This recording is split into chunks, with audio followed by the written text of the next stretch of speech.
has been a while. It feels like 70 years. I know, because you missed another week. I know. We're assholes. I'm sorry. Welcome back, everyone. Welcome back to the Gemini Archives, the podcast that's still kind of here. It feels good to be back. We are here. We are present. We are queer. Not really. That's Richard Simmons. Yeah. Not totally queer. Just mildly. Like a dash of queer. Yeah. But not in a bad way. We're just garnished with queer. Yeah. Like a nice cilantro. We're just like the cilantro of queer. Jesus. Anyway. Yeah. Hi. Hello. Hey. We are back. How's everybody been? It's okay. I'll wait. Good. I'm glad everyone's been great. Oh man. Yeah. We're excited about today. Yeah. Today's going to be an exciting show. Yeah. Because we have a guest calling in. Dun, dun, dun. I don't know why the fuck we did that. That was stupid. I know. But we seriously do. We have a guest calling in today. Hopefully. I know. Because, hold on. What time is it? Soon. It should be soon. Yes. I'm still waiting. Hello. Hello, guest. Where are you? Hello, darkness, my old friend. Laura and I just had like... we had like the worst laughing fit. We had like a 20-minute laughing fit because... Oh my god. I was coming up the stairs just now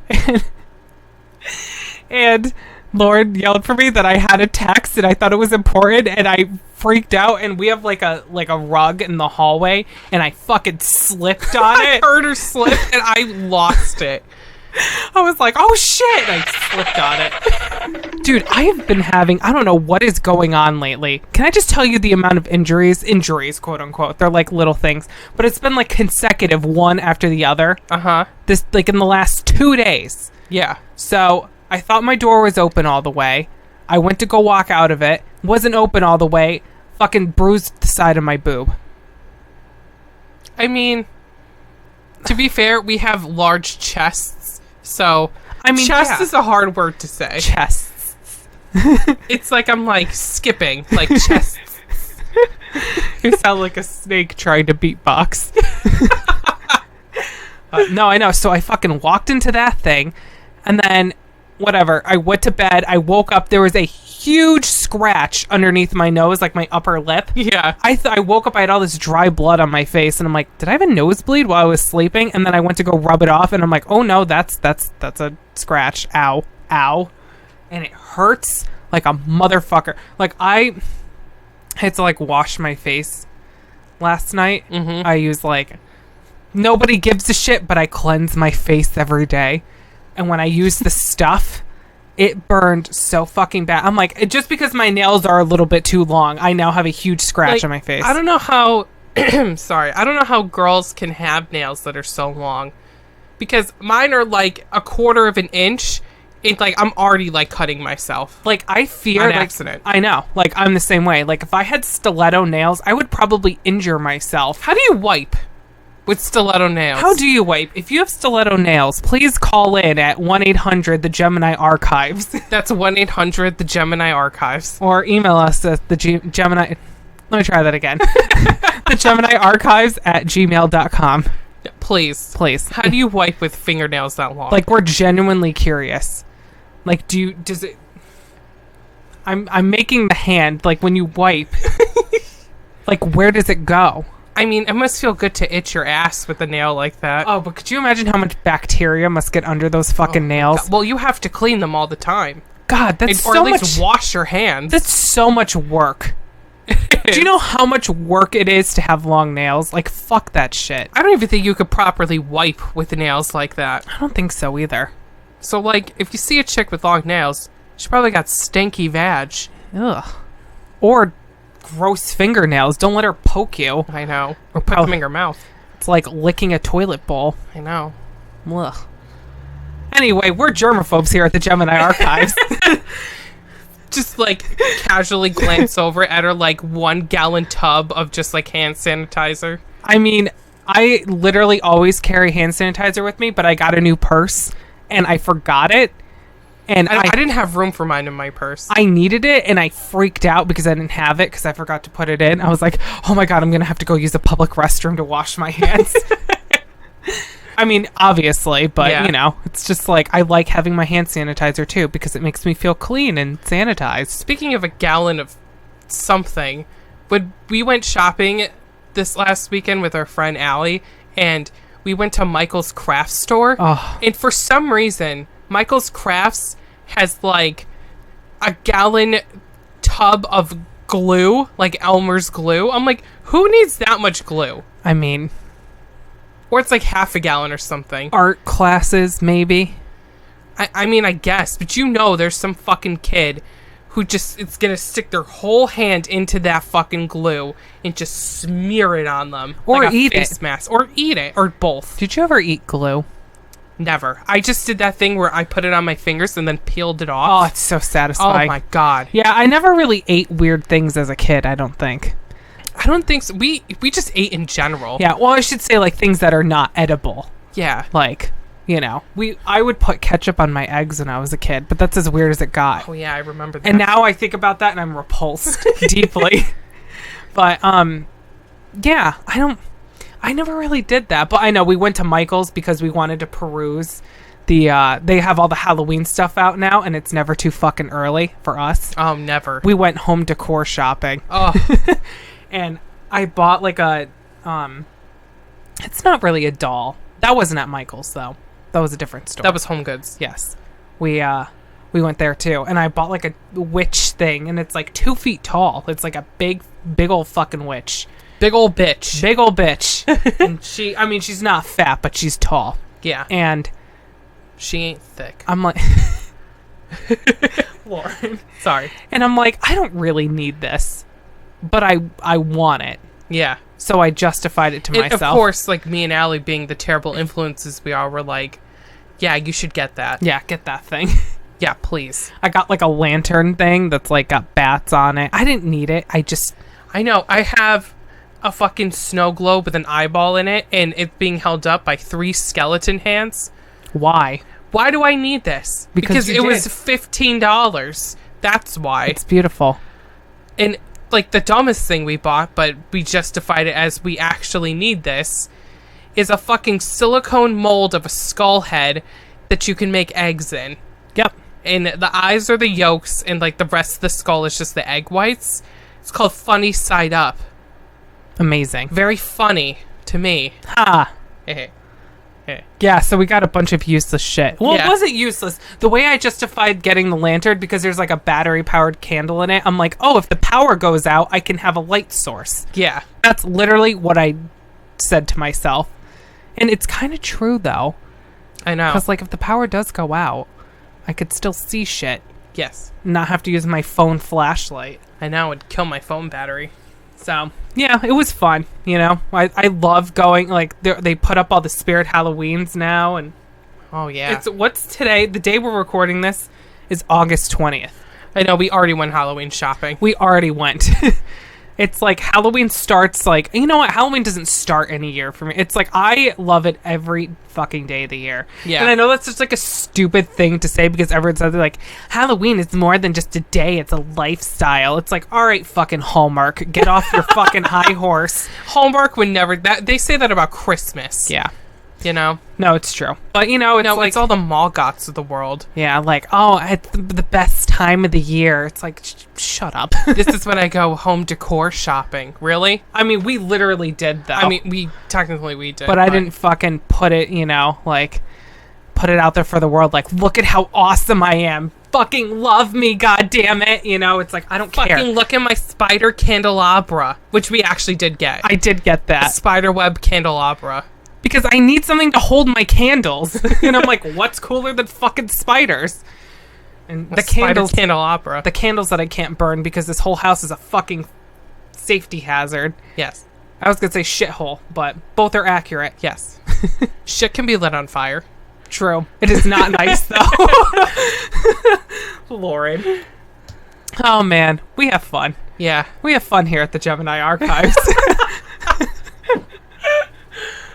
Oh my god. Man. So I know we fucking miss doing podcasts. I've been so busy. I know. Well, we have both been busy. It has been a busy 2 weeks. And when our guest calls in at some point, hopefully, well, I'll explain to you why. Yeah. Because, it's a good one. It's a good thing. It's a good thing happening. I'm so excited. Oh, sorry. Lauren, it's too early in the episode for this. I know. I'm sorry. Because I was laughing so hard. I lost oxygen to your brain. Yeah. I know. That's how I feel. God, you know when you laugh just like, and it feels so good that you're ready for a nap? Or when you're like wheezing. Oh, that was me. Yeah, Lauren was wheezing. Well, last night, oh my God. I don't know if I want to go into that because it's about poop. What? We just talked about poop and wiping your ass. All right, well. On the subject of poop. Megan and I had some bad fish the other day. And it like hit me like a fucking freight train. I'm just like, the urgency and the suddenness of just like, I have to go to the bathroom right now. We were taking turns yesterday. It was bad. And I texted Megan from the toilet. I was like, what the fuck did we eat? And it was like, you know what it was? It was like, I got shrimp and scallop scampi, which is a mouthful to say. Mm-hmm. And there wasn't that much fish in it. It was like 4 scallops and 4 shrimp, literally. And then like 4 pounds of pasta. Yeah.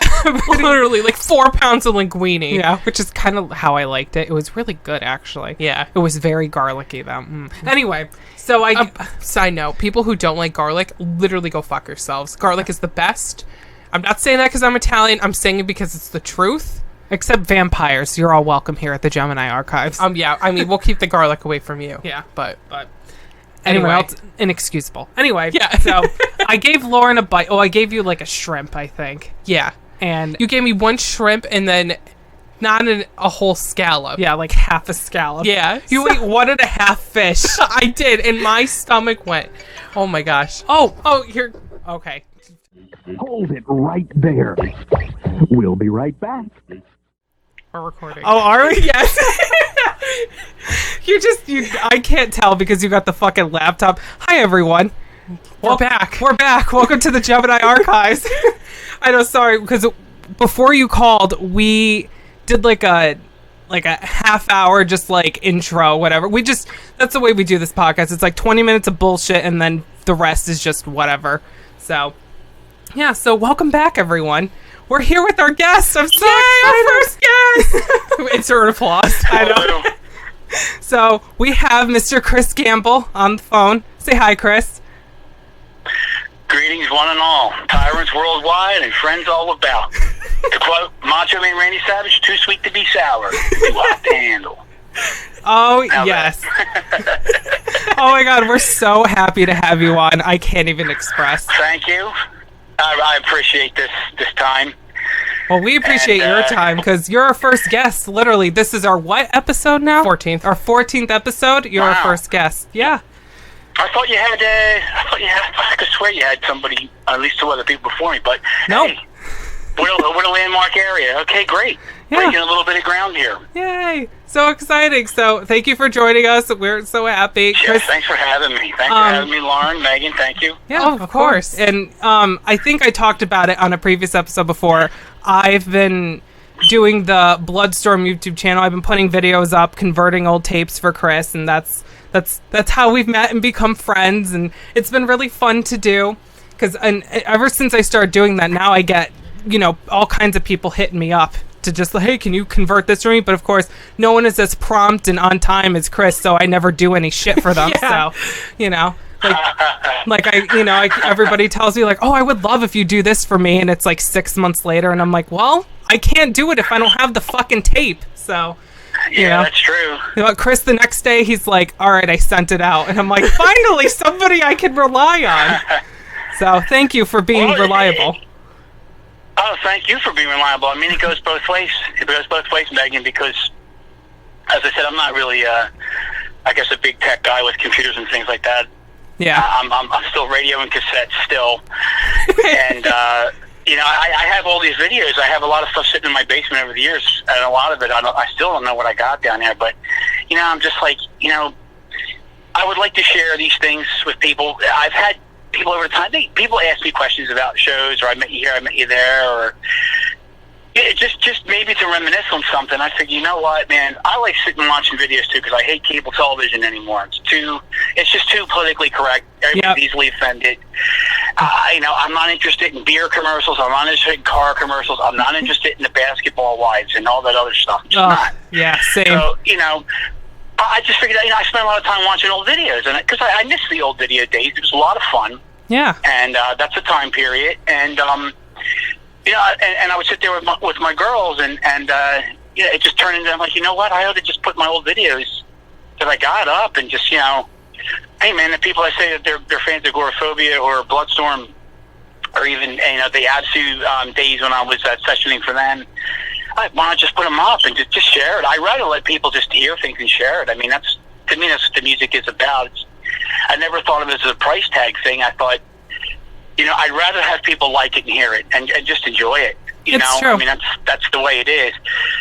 If I wanted to make money at it, I would have tried to do a glam thing, or Metallica. That whole, I mean, I could have done something like that in 88, 89, or 90. I mean, I've had guys come forward to me here in this area in Philadelphia. It was pretty big with a lot of the glam rock stuff.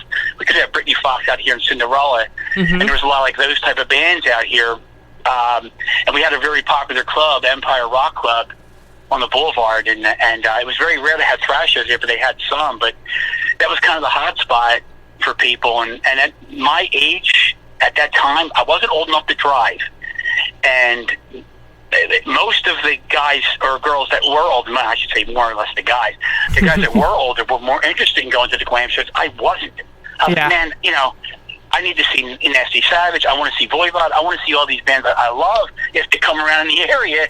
But most of the older guys were into that because, what is it? It's girls. It's this, it's that. They want to drink. They want to party. That's just the way the style kind of was. Right. It's just a sign of the times like anything else.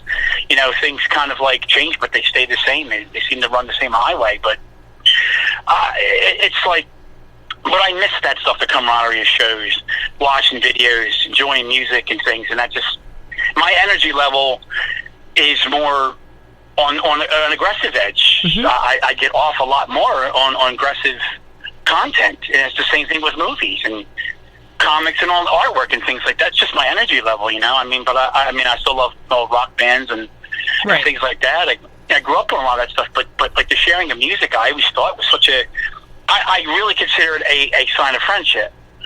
Yeah, absolutely. Whether that sounds corny not to people, I always figure music or art in general is a sign of friendship, and you share that with your friends, you share it with people that may like it. I used to love to find, new albums and books and things like that, and movies. And YouTube is really super convenient for anybody because it's free. Thank God, something like that is actually free right now. Right. And when I was thinking all this stuff, what was it like? We started doing this for me about maybe a year and a half ago, 2 years maybe, I think. Yeah, you started doing it. I was thinking about it, and I said, I would really love to do that. And I thought about doing it myself, and I'm like, I don't have the equipment, and I really don't have the time. And I was like, I'm the kind of guy I'm willing to pay for it because it means that much to me that I want to pay somebody to do it. I'm like, hey, that's why I flew a flag out there, and you were the first one to answer. And I had a couple people get in touch with me after the fact, but the ones that did get in touch with me, I'm not going to mention any names. I don't want to. We're not going to put anyone on blast. But they're kind of like, but they were kind of like not really 100% reliable in that department in the past. And you just, right away, it was you. And I was like, okay, if I get it together, would you be good? And you're like, yeah, I'm ready when you are. I said, okay, great. and it was great. Because you're a professional person. You have a passion for what you do.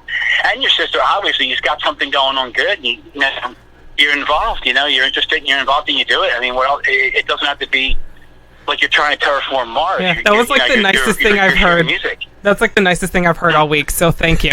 I'm gonna cry. I had such a shit week. Thank you. Thank you, and thank you too, Lauren, because it's hard to get people that are willing to help.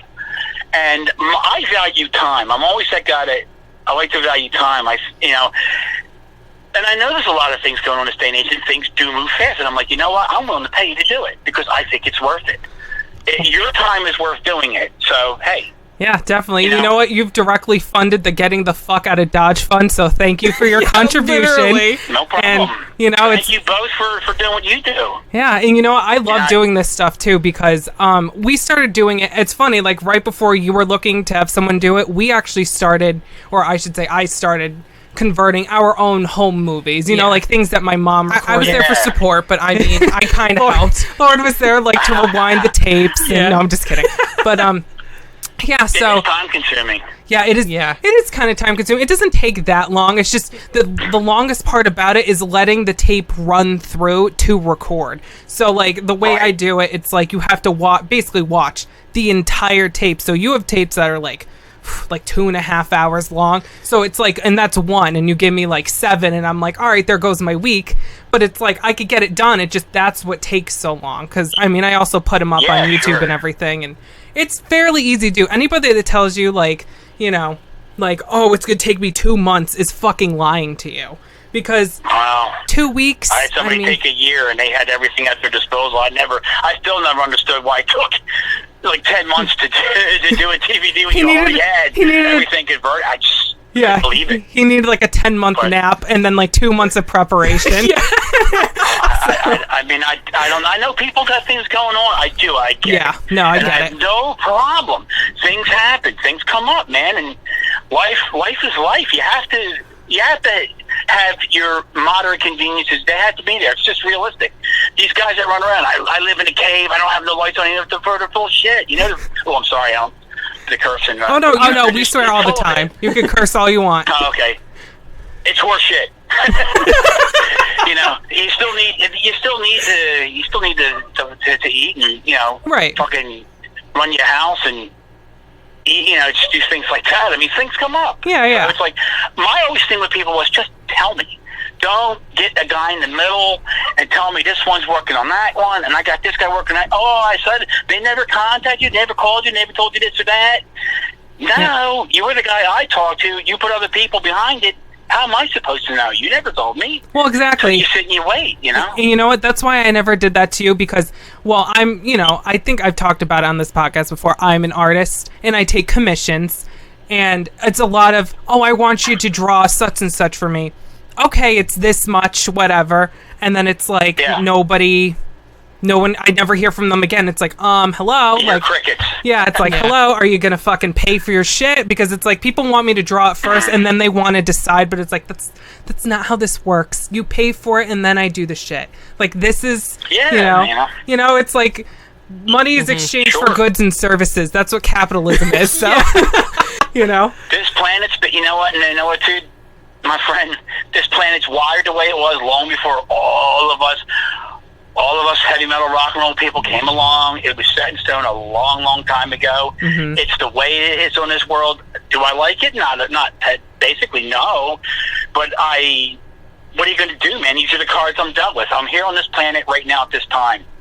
Going to do what makes me happy the best that I can. Yeah. You know, and a sense of loyalty to my family and the people that actually have the value of friendship. Everybody else, man, you gotta weed that horse shit out. Yeah, definitely. You know, and the internet's a real fast way to find out what people are really made of, man. There's just some ornery ass people out there that, you know, it's true. I see a lot of people post that they're waiting for somebody to have the biggest disappointment, upset in their day, and all of a sudden their day's better. It's kind of really lets you just know how savage we really are as people still inside. I think it takes a lot more energy and character and strength of character to be a optimistic and positive person when you wake up. Because being a pissed off asshole is easy when you wake up. Oh yeah, Getting out your front door, there's always somebody to be mad at.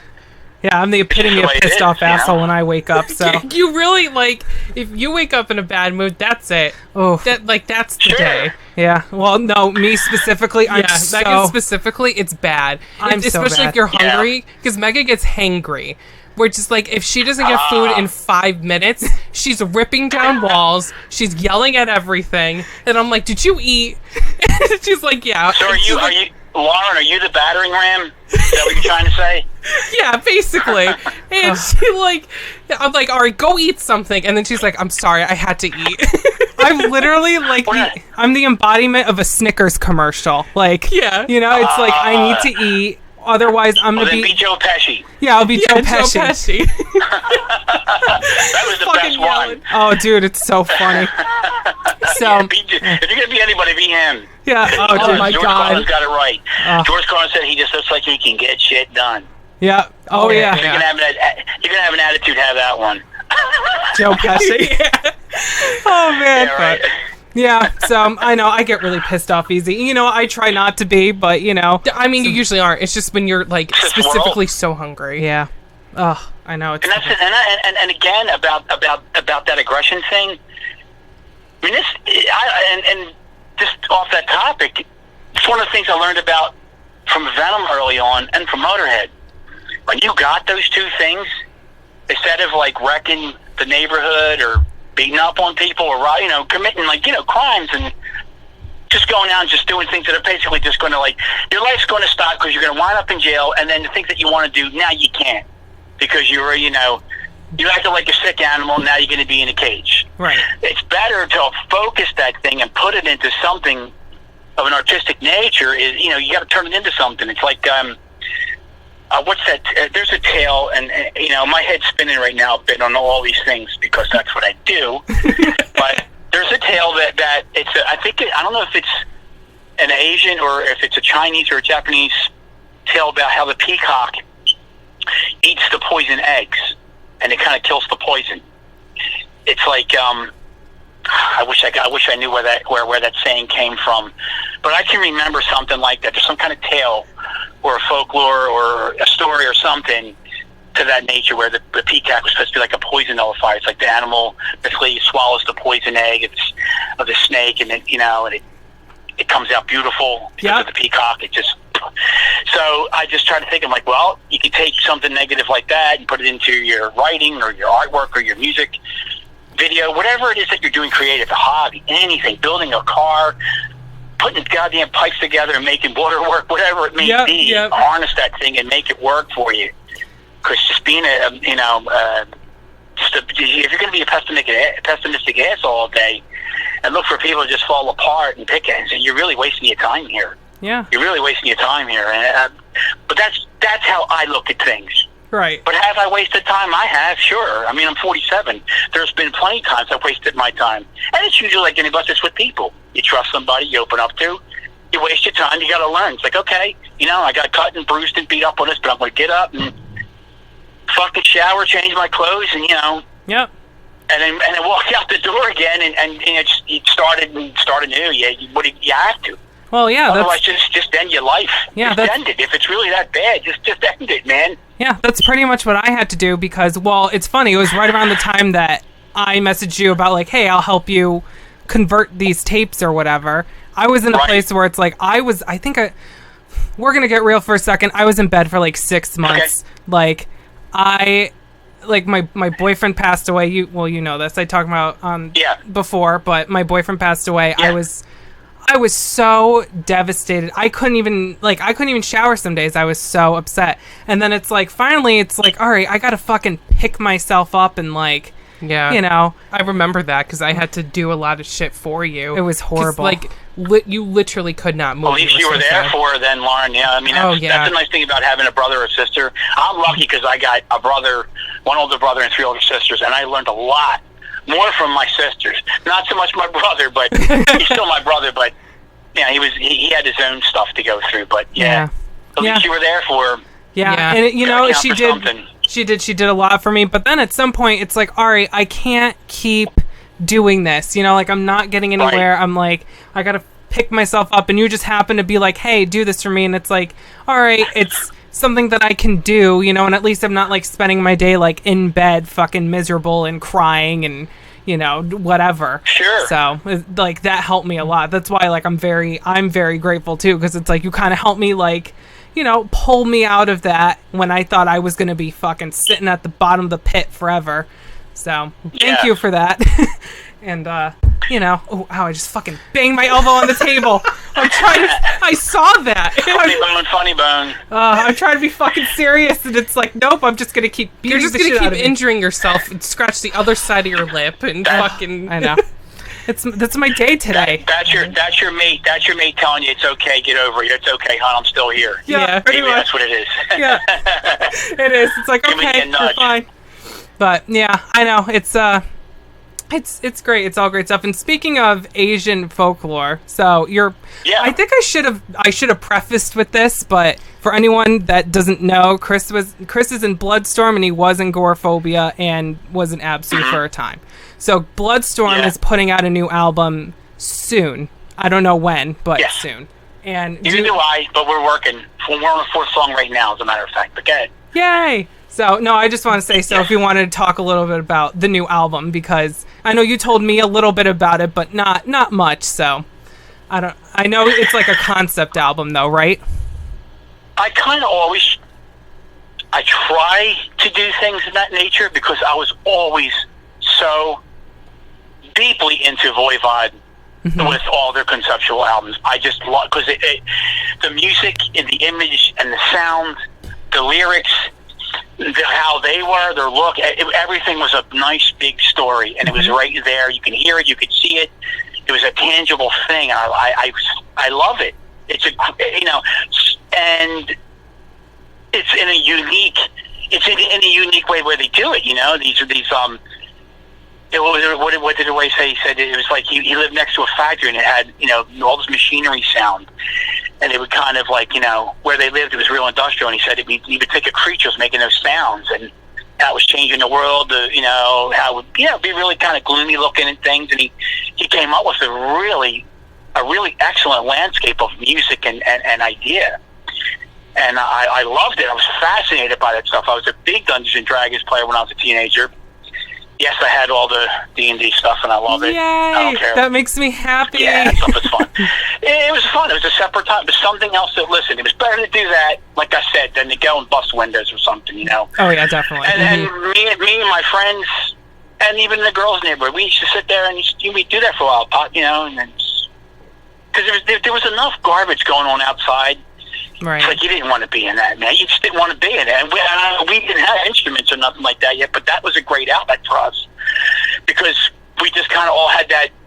Luckily enough, my group of people growing up where we were, we had really a lot of similar things that we all liked. And that was a day and age where you actually had to call the person on the phone, get up off your couch, out of your house, go down the street or take a bike or a bus and knock for their friend and say, hey, man, you want to come out and do something? And you get together and you make something happen. Yeah. You make things happen together. That's you get some experience. Yeah. I mean, so doing things that way conceptually, it's kind of a bit of an adventure. And I look at it that way. I just think I try to take topics that I'm interested in.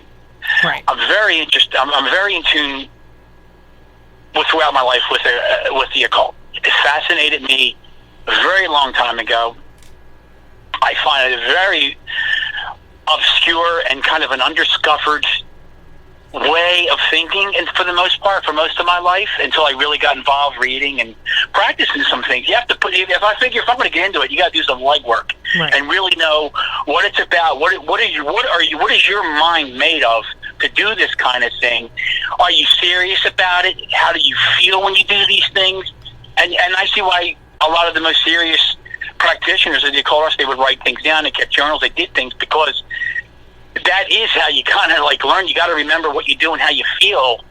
And sometimes you may want to replicate those things, so you do another process and you try to enhance on things. I looked at a lot of those things occult-wise as it's kind of a blueprint, but there's room for improvement. There's room to add on. And I always thought, like, when I first got into all these things, the occult and everything, you read the books and you're like, okay, I just read this. This is making me think, let me do what they did. So you do the things the way that they did because you're learning. You got to start somewhere. I always thought you got to start somewhere. Right. And the best idea to get out of the occult is you go through it. It's like it's a practice of anything. You go through it. You kind of follow the direction, the instruction. You write down notes. You reflect on things. You see how things affect you. Think you're not supposed to sit there like some of these dudes I met years ago and used to hang with trying to get into stuff, they used to think you do a black magic spell, 1,000 women want to suck your cock and fuck you and all this other happy, dumb horse shit. Trust me, it doesn't work. And you're shooting fireballs at your eyes. I mean, I'm getting a little stupid about it, but they really thought they were just going to they thought they were going to just hypnotize and womanize women, and just people were going to be afraid of them at work or in their neighborhood. They really thought that was how things were and what you do, and they thought it happened kind of like, if not overnight, within a day or two. They didn't go through process. It was really reckless behavior, and I separated myself from it. I'm like, this isn't the thing I want to do. Mm-hmm. I'm like, this is goofy. This is like, it's no better than what Wiccans were doing, at least up in this area. And for people out there, ladies and gentlemen, I'm only speaking from my experience. The people that I've seen do things, late 80s and the 90s, that's all. I'm only going by what I saw and what I know. Right. Everybody's got their own way to do things, and I think the more somebody you tell somebody what they're right and wrong with what they're doing or their taste in things, the more they're going to be at what they do. You can never sit there and tell somebody what they're doing is right or wrong. It's for them to decide. Yeah. They just got to accept whatever happens, and that's a problem with a lot of people not willing to accept. So, in the basis of that concept, conceptual albums become my idea of certain areas of magic workings and operations and occult things, and I take it and I'm like, okay, when I read these, how do I think and feel about them? What are the things that I applied myself to? How do I see it working for me, and how do I see the world now through the eyes of these things? And I just write in that kind of way, and a lot of times I'd reference things, a lot of Albert Kenneth Grant's works, and of that nature of Austin Osman Spar. A lot of those practitioners, Mike Patero, Linda Florio's tarot. I was always interested in her tarot, and these are just some examples. There's a lot of them. Yeah, definitely. And I find the ones that I pinpoint, and I work within those. And I found out, me personally, the best things I like to do are mantra, and mantra is writing, and it's pronunciation. I'm like, I'm in the band, I'm in music. So even though I write words and I have you have to put words and lyrics, and you have to put things in a structure where people could follow it. Mm-hmm. But I always put undertone of something under every single one of my recordings. Always there's something there. Even when I'm doing it, I never told anybody else in the band what I do underneath a tone that I may do, and a key that I try to do it. And I try to do things, mechanically into that. But I don't believe in saying, I just believe in doing it, because I don't want to get a bunch of other heads involved in that kind of thinking.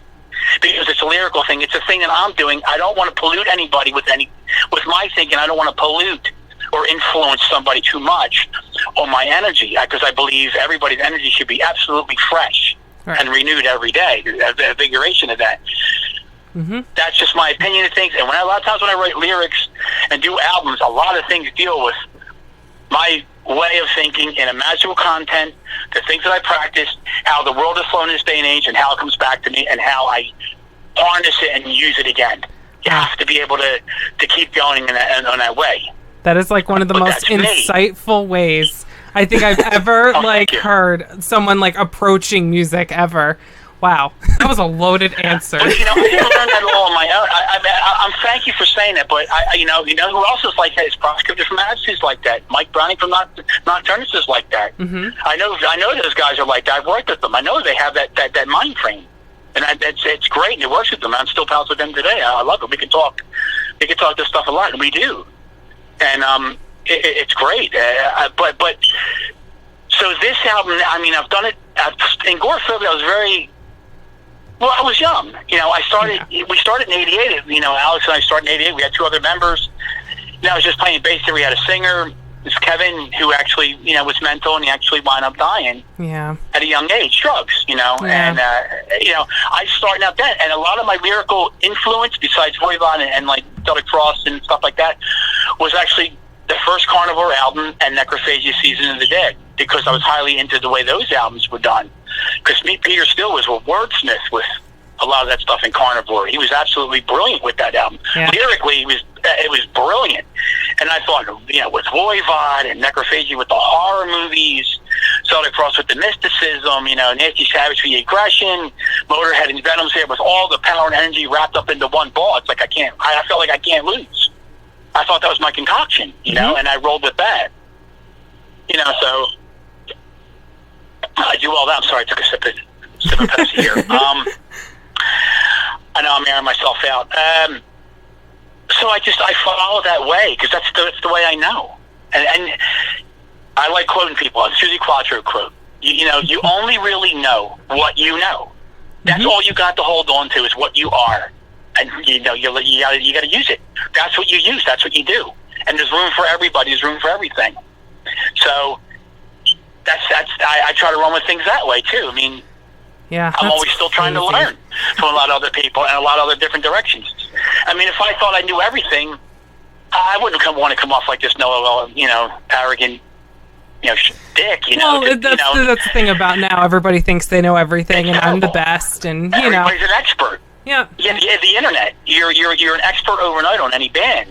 Oh yeah. But this album that I got, by the time I did Gorephobia, that was all. The other guys in the band, we can get into that maybe in another topic here during the conversation. But lyrically and flowing, everything's a conceptual thing with occult folklore, occult concept, occult theory and practice, putting it to use, living it in my life, and feeling what it gives me, and putting it into a magical writing style and putting it into music. That's the gift of taking it back, the energy I'm getting back to me, and putting it back out. Boom. I have to be able to draw that energy in and put it back out. Right. Another signal's coming in, you got to feed it right back out. And people respond. Some don't, some do. There's nothing that to me, like I said, if I was all about trying to be popular and famous, I would have went along with the American industry a long time ago. I wouldn't be sitting here talking to you about this crap.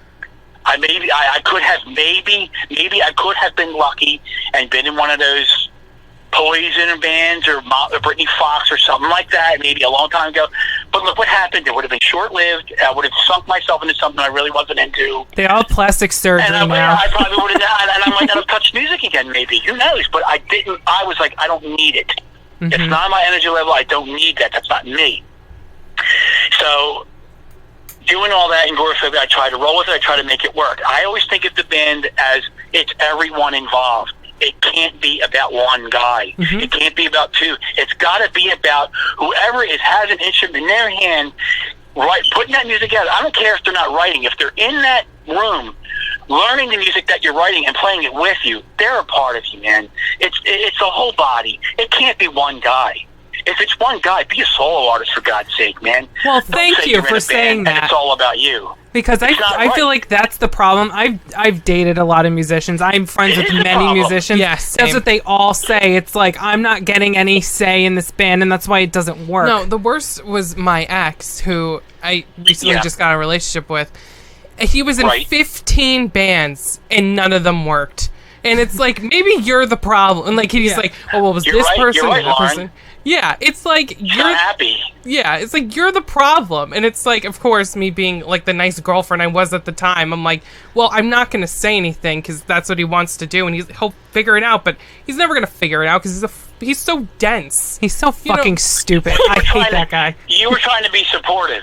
Yeah, I was trying to be supportive, and like, you had feelings involved. You cared. You were trying to be supportive.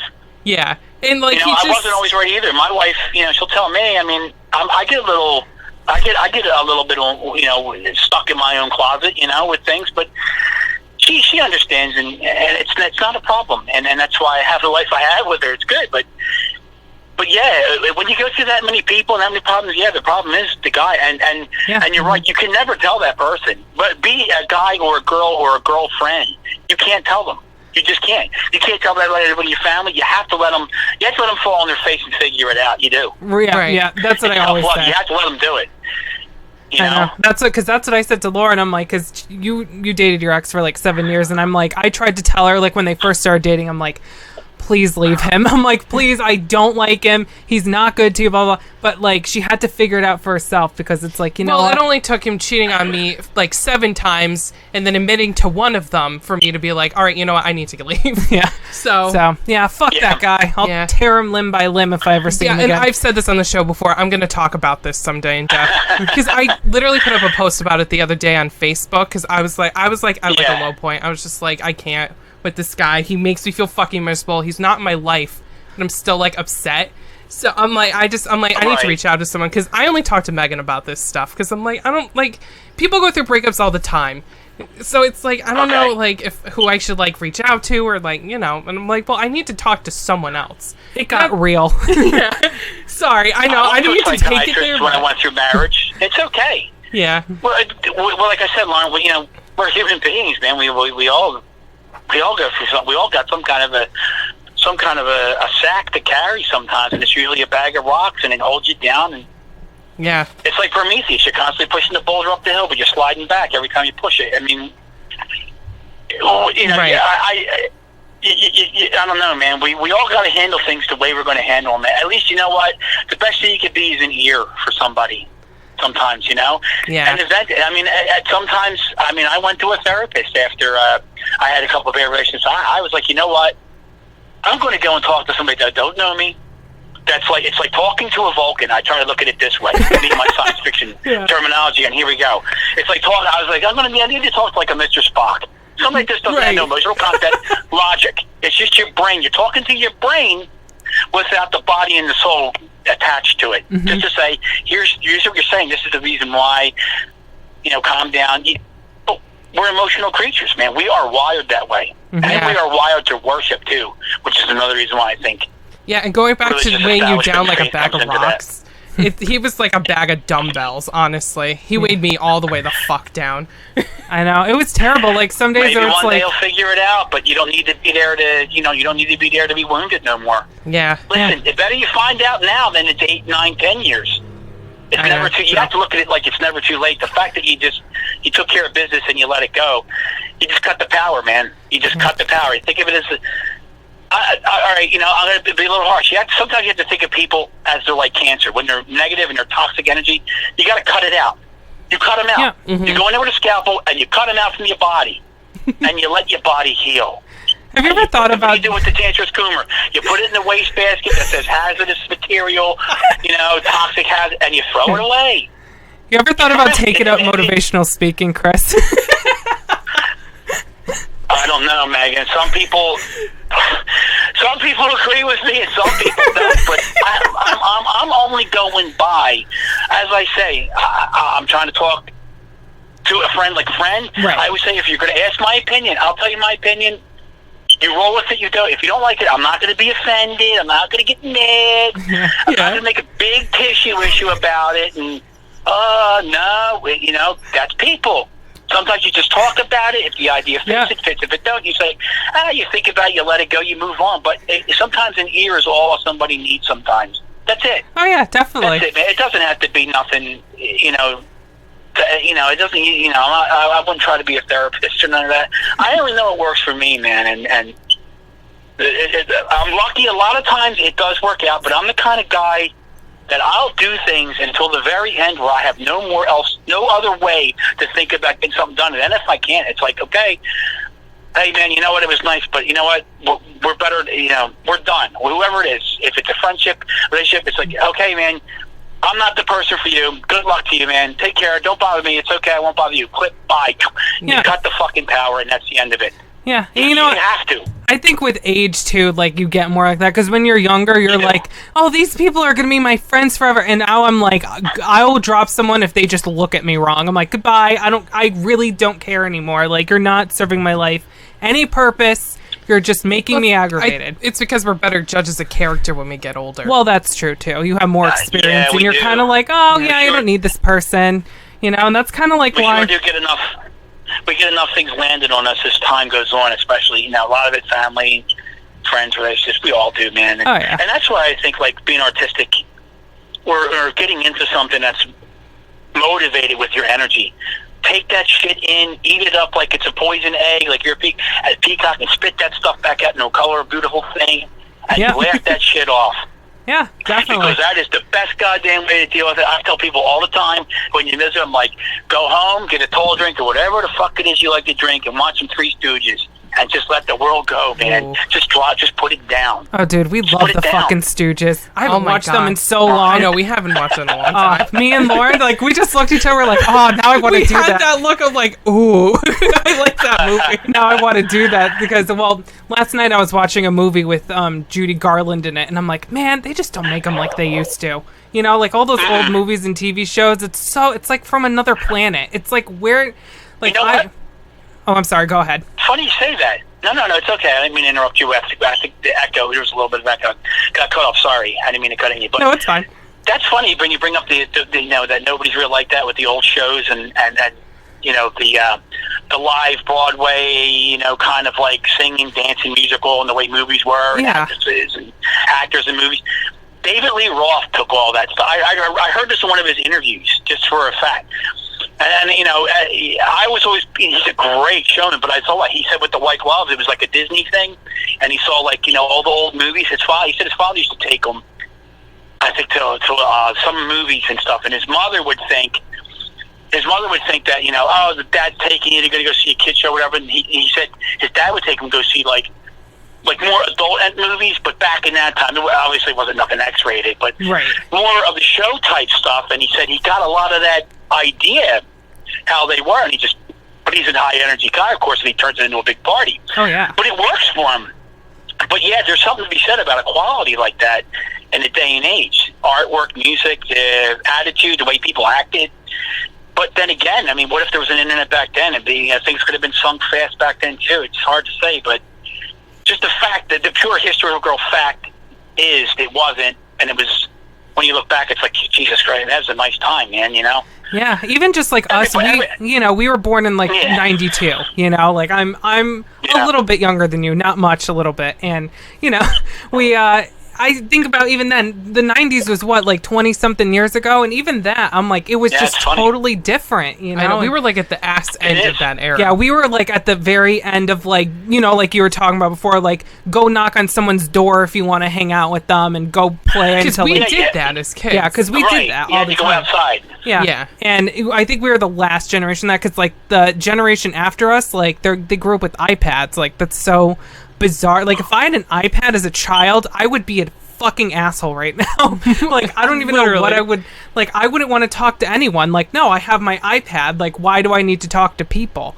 So it's like, it's weird. Speaking of that, oh, I'm sorry, go ahead. Yeah, being on a school bus, being a school bus driver, I see it, so I know exactly what you're talking about. I just wanted to interject and let you know that, yeah, I understand what you're talking about, because I see it in schools. Yeah, and there's a disconnection with kids, a little more cold. Yeah, and my mom too. She's an elementary school teacher, and you know, she comes home, she's like, oh my God, like, they were coming in talking about, like, they were watching something on YouTube, and it was like someone got murdered, and it was like live. And it's like video games, and it's like, well, I mean, video games, it's like, or like real life people like getting killed and like autopsies. Yeah, but and it's like video games kids should not be playing. Yeah, and because then my mom will ask me, because Laura and I are kind of gamers. It's like, what's this game about? Blah blah, and then we freak out. It's like, oh, that's not appropriate for an 8-year-old. Yeah, it's like, why is an 8 or 9-year-old playing this game? Yeah, so we get it, you know. And like when we were kids, like the craziest thing I think we ever watched was like Frankenstein.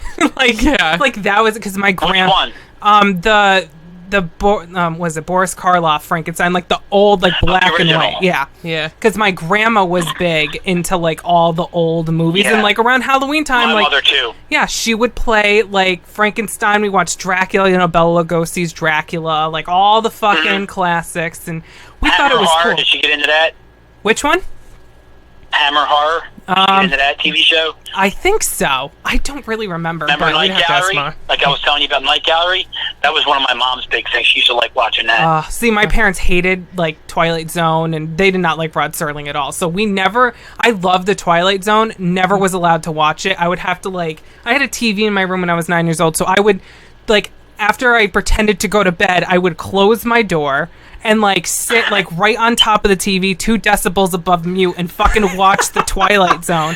because I wasn't allowed to watch it, and it would be on, on Sci-Fi when they would play it like late at like 1 in the morning or whatever. Like I would watch it all night. How old were you? How old were you about when you were doing that? Like 9 or 10, like young. Yeah, it's about the right age. Yeah. So and we did that with Jackass too. Oh yeah, we did. Like it was we were 11 at that point, but it's when we started watching MTV when it was like right before they stopped playing music. Yeah. And they started playing Jackass. I know. That was terrible. I know. What a terrible time that was. It was like 2003. And getting back to all that, see, you remember you were born, early 90s, you said, in 92? Yeah. Okay, so you did get to see a little bit of video television, at least from when VH1 came along. Oh, yeah. And they were like constantly videos. They were great when they first came out. It was really nice, man. You see all concerts. And, I was seeing, I remember they played Pretenders, one of Chrissy Hines' performances. Yeah. I think it was in the late 80s. And they had Martin Chambers on there. They kind of interviewed him in the back, and you saw a little bit. I was like, this is really cool. I mean, look at this. This is what MTV should still be, and it's not. And then look what VH1 turned into. Yeah. They turned into the same thing. It's not even music anymore. Well, they have plug a in second machine, channel, press a button, and away they go. It's not even like... There's no effort, no energy, I know. No adventure. There's no working with people in a room together writing songs. Because I think you come up with good stuff when you work with like-minded people. You really come up with some good things. Oh yeah, definitely. This is why I appreciate. I'm like really appreciating the Beatles more and more. I would like them as a kid, and my dad was into them, but because of YouTube, like we were talking about, you can go back and see all this old footage of them in the studio, how they kind of were with each other. I mean, it's not like there's nothing like really too exciting going, but you see the interaction. It's something that I think it's missed. It's maybe a small thing, but the stuff starts adding up when you don't see it no more, and the years go by and it gets less and less and less. Yeah, I mean, it's with everything too. Like we see it with like our old TV shows we used to watch. Like Laura and I, we love SpongeBob. We grew up watching it. Oh yeah. Like we watched like the first episode the night it premiered in 1999, and we could like recite to you every fucking line from the first 100 episodes without even blinking. We do it all the time. But it's funny because like there's like okay, hold on to that stuff. Yeah, because like there's a distinct like line where like it's like this cute show and like like it's funny, it's witty, it's like there was some adult humor in it, like most Nickelodeon cartoons or whatever, and like you see, and it's like engaging and funny, and then like if you watch it's still going, it's like on its whatever season now, but like if you watch it now, it's so stupid and it's like dumbed down, and SpongeBob acts like a fucking idiot, and you're just like, what happened? It's like someone completely rewrote the show, and you're just like, I don't understand what happened. But it's because they got all different writers and all these people that like, oh yeah, we just have like one person doing it. It's not like a collaborative effort anymore. It's like all different people, and it's like you can tell the quality of the show like drastically changed, because it's like everyone, especially like people our age, are like, it's just not the fucking same anymore. I know, it's not. Even like it's not even for the nostalgia factor either. It literally is not the same show. Yeah, and it's like we can just tell, like, just from watching it so much, and people our age, we always go like, man, shit sucks. Like everything sucks. Like music isn't the same anymore. Like, movies are all the movies that are out now. Like I was thinking, hey, like the other day, like I want to go to the movies. I haven't been in a while. I went to go see what's fucking playing. Nothing. Like it's all superhero movies, or I couldn't tell you. I go to anymore. Yeah, it's like, and no one really goes. Or it's like a remake of a remake, and it's like there's nothing like original. And if it is, it's like it's like a play off something already. Yeah. And it's stupid. Yeah, it's like, oh, do you want to go see the new It movie? It's like, no, I've seen It before. I'm not going to go see it again and pay $20 for it. Like, fuck that. So, it's just... like $20. What is that about? I know, remember when movies were like $5, $6. Yeah, I remember it being $5. Yeah. 20. Yeah, $20 because for IMAX, it's like $20. I know, because now we have these big screens and these chairs, and they're trying to get you to go, but it's like, but the movie fucking sucks. Like, I don't want to go. I don't want to go watch it. It's like, I'd rather go home and watch fucking, like you said, like I'd rather watch The Stooges, or I watch Bewitched with my mom. It's her favorite show. Like, I love that show. Oh, that was a good one. Yeah. That was a good one. Yeah, it's just like that little wiggle noise that she does, when she wiggles her nose. Yeah. That's her ringtone. What's her... I'm trying to think of her crazy aunt that always made Esmeralda. Is that her name? Yes. The one that she was always kind of like a little bit like kind of like Aunt Bethany in Christmas Vacation, kind of like Airbrain. Yeah. Was making the mistakes. She was like the Mrs. Magoo. Yes. I always thought she was a funny character. Oh, they're so funny. She was always making this mess ups. Even just like, what's the show we watched? We watched the Dick Van Dyke Show. It was on like after that, and they made like some joke, like it was like something. Well, now it would be claimed racist, but it was fucking hilarious. Like it held up. How many years later? Put that away. Yeah. Oh my God! Everybody with everything is offensive and racist. I know. It's sickening. It's horrible. It is so sickening. I know. People really got. People just gotta like.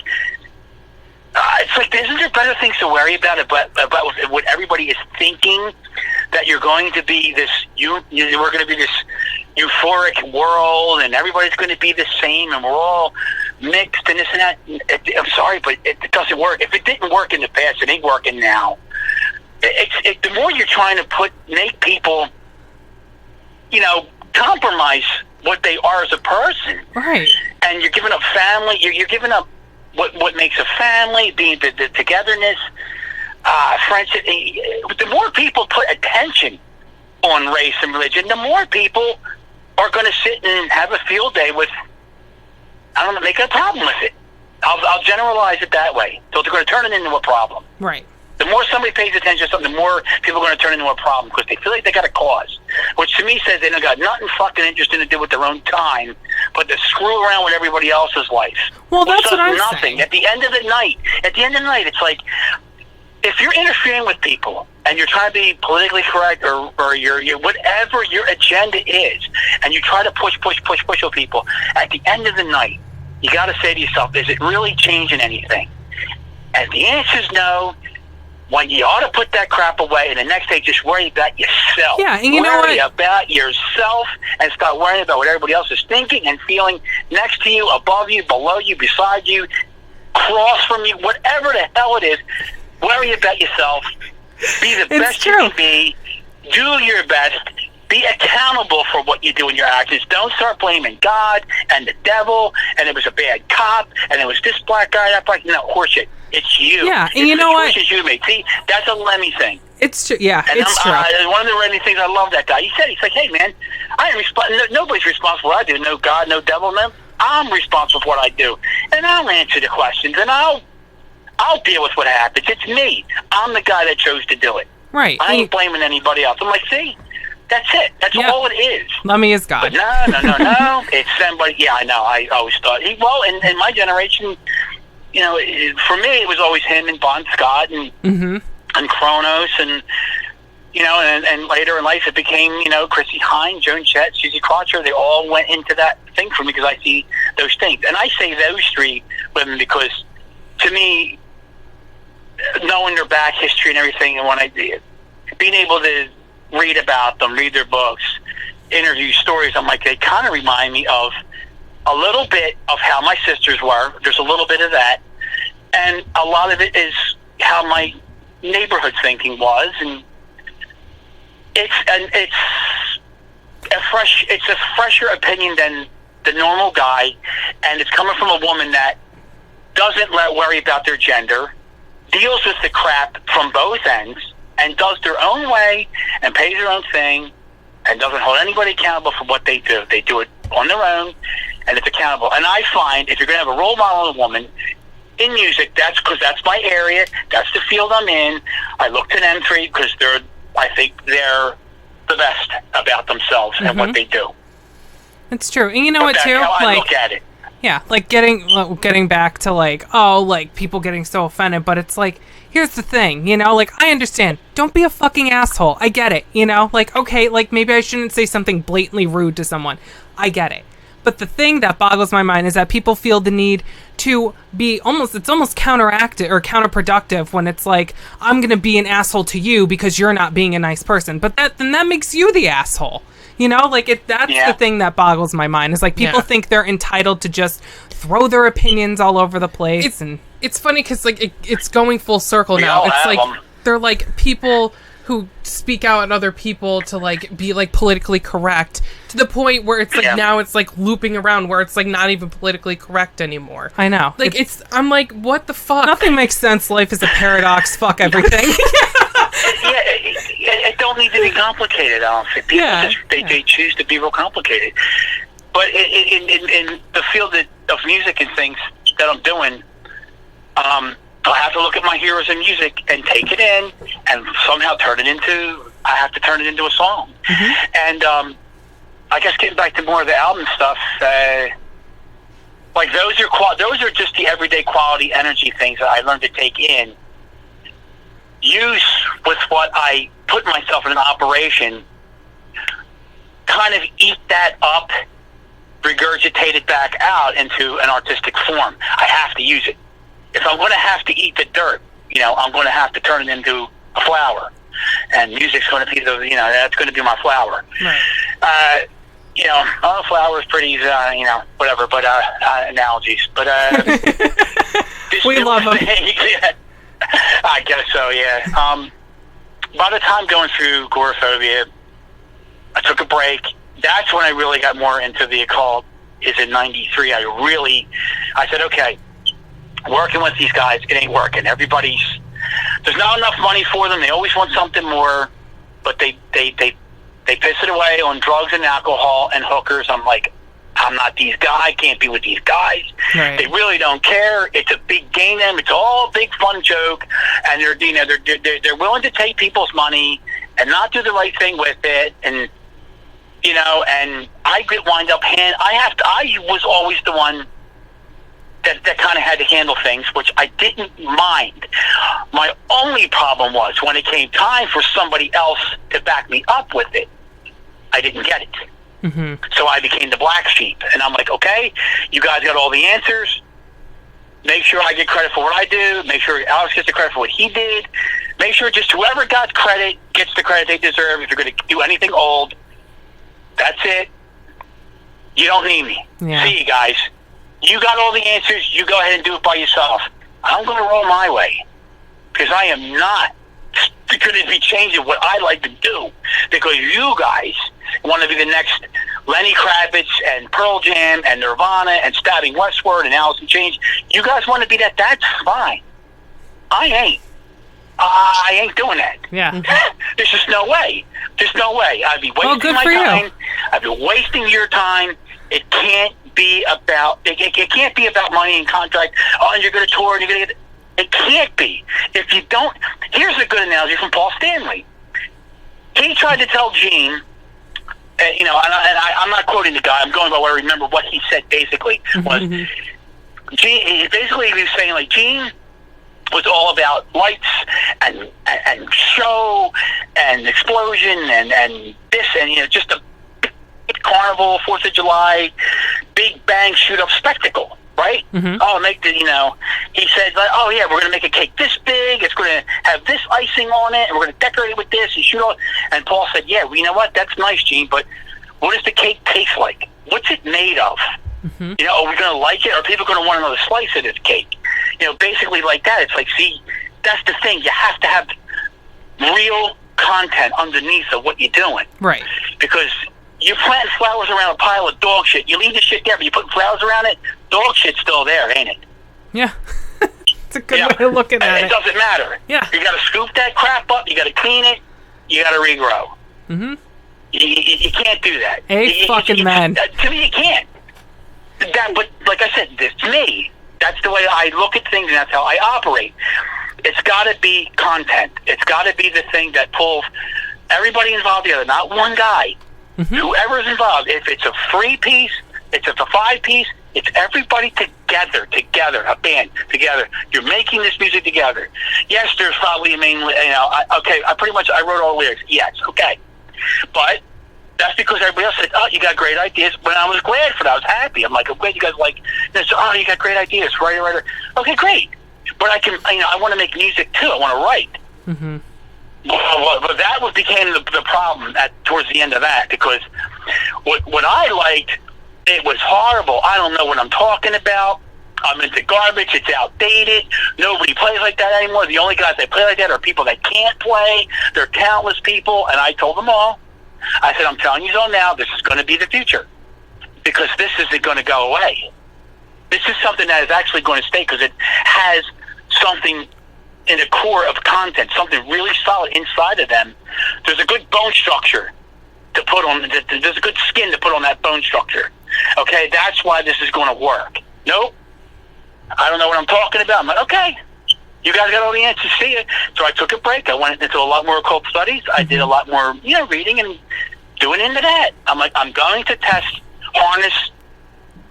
I'm going to try to harness the best of my mind's ability that I can. Right. I'm going to do experiences. I want to do things that are going to make me think outside of what I'm used to. But it didn't. But the thing was, I never touched drugs. I never touched smoking, drinking, none of it. I was like, it's going to have to be. My mind's going to be trained to do this. If it works, great. If it doesn't work, great. I still at least did it. The thing about me is there has to be something to go at. There's got to be a challenge. There has to be. There just has to be some kind of a stability. And to me, the stability is you have an idea, you got a path, and that's the road you ride on.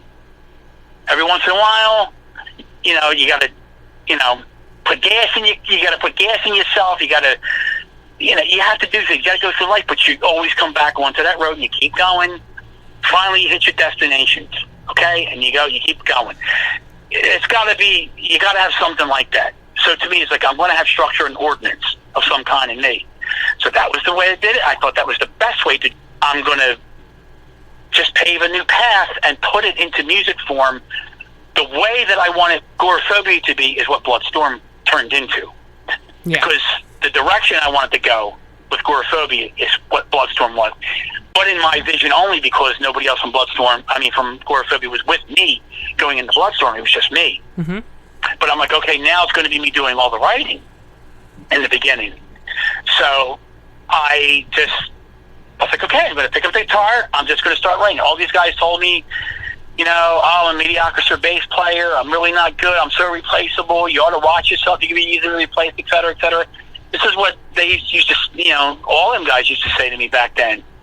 And I'm like, okay. I'm like, you guys, okay, and you say all this, you go, but I look around the room and I see this. I'm like, well, you guys don't get it together for yourself, but yet you have all the answers, and none of you all seem to be able to put yourselves together. You guys are the experts, but you can't put it together.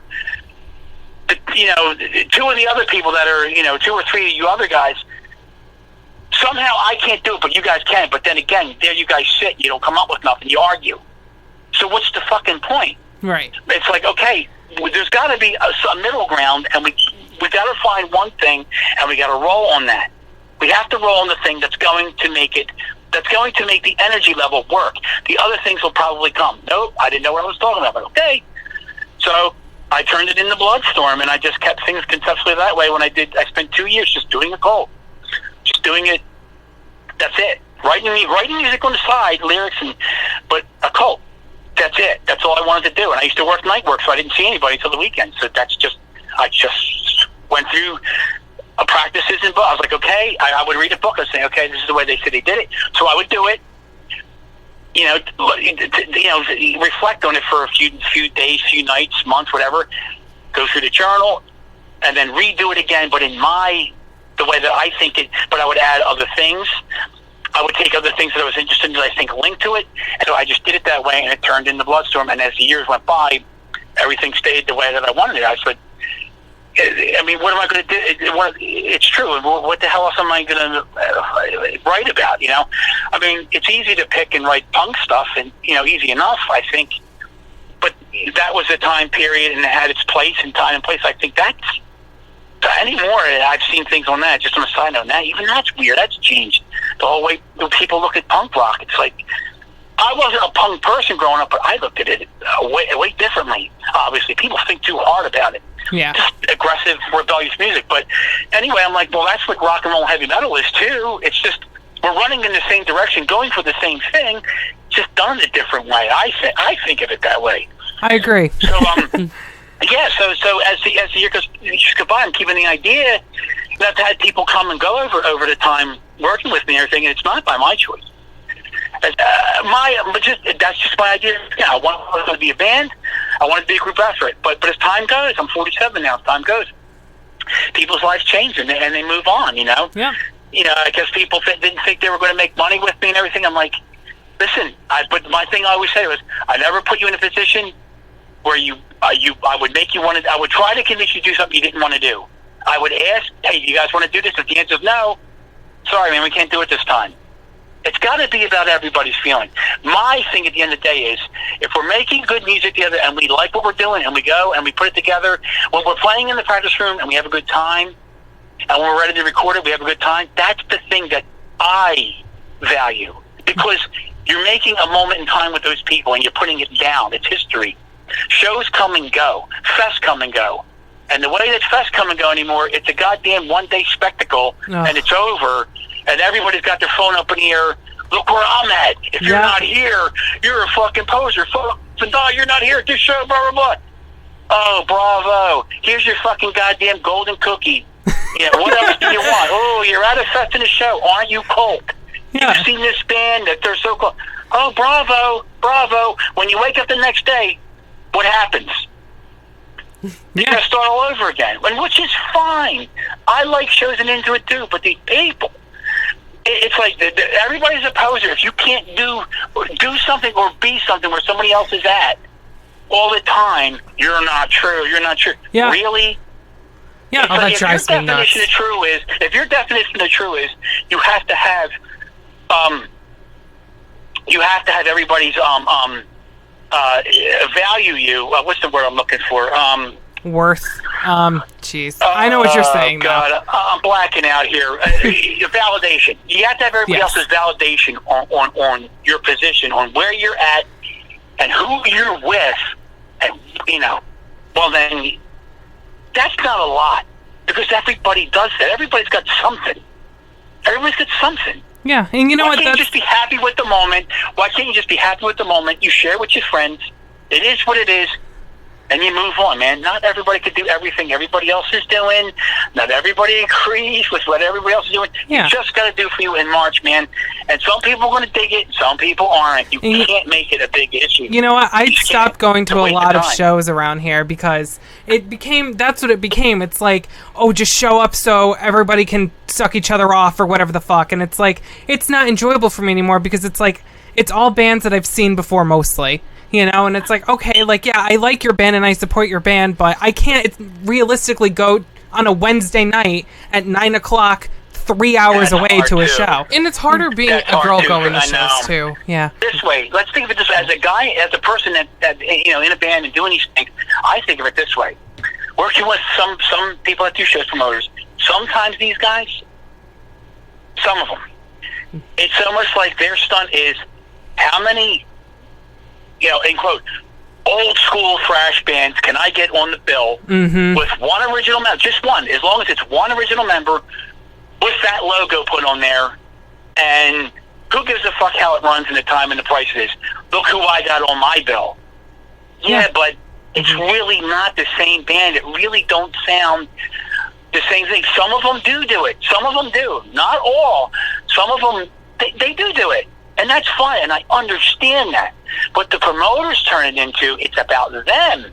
It's like, listen, it's good that you're doing that. It is. It's cool. But if it's about this pissing contest with other promoters because you got the most old school thrash metal bands that nobody's seen since 1986 or 83 or so, what are you doing, man? You kind of, to me, it kind of ruins a bit of the